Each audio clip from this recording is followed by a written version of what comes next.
విద్యార్థులందరికీ print electronic media మిత్రులందరికీ కూడా పేరు పేరున నమస్సుమాంజలు. మన దేశానికి స్వాతంత్రం వచ్చినప్పుడు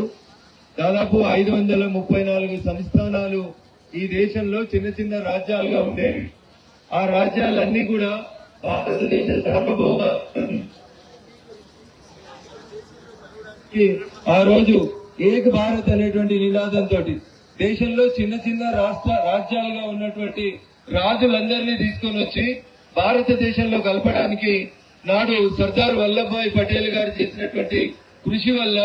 ఈ దేశం ఒకటిగా నిలబడింది.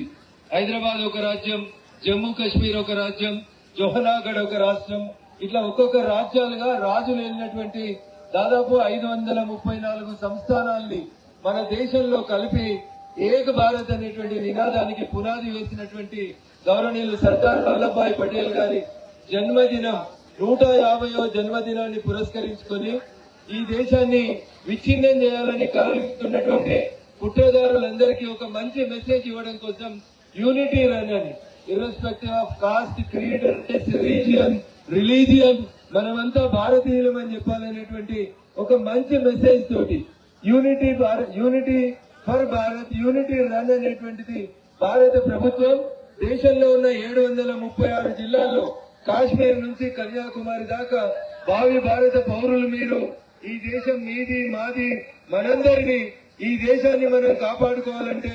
ఏక్ భారత్, శ్రేష్ఠ భారత్, వికసిత భారత్ అనేటువంటి నినాదంతో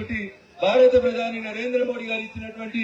పిలుపు మేరకు ఈ రోజు ఈ కార్యక్రమంలో పార్టిసిపేట్ అవడానికి విచ్చేసినటువంటి భావి భారత పౌరులైనటువంటి మీకు అందరికీ కూడా మరొకసారి శుభాకాంక్షలు, అభినందనలు తెలియజేస్తూ, ఇటీవల చాలా కాలం తర్వాత మళ్లీ దేశంలో కొన్ని విచ్ఛిన్నకర శక్తులు తమ ఫుట్ ప్రింట్స్ ని ఉన్నాయని చెప్పుకోవడానికి చేసేటువంటి ప్రయత్నాన్ని మీరు మేమందరం గమనిస్తా ఉన్నాం. కాబట్టి ఈ దేశం సంఘటితంగా ఏక్ భారత్ గా నిలబడాలంటే అది మీరు మేము మనందరం కలిసి చేయాల్సిన బాధ్యత ఉందని చెప్తూ, పార్టీలు జెండాలు ఎజెండాలు పక్కన పెట్టి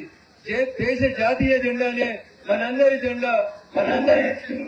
ఈ దేశం ఏక్ భారత్ గా ఉండాలనేటువంటి లక్ష్యంతో 2047 మనకు స్వతంత్రం వచ్చిన 100వ సంవత్సరంకి భారతదేశం ప్రపంచానికి వికసిత భారత్ గా నిలబడాలనేటువంటి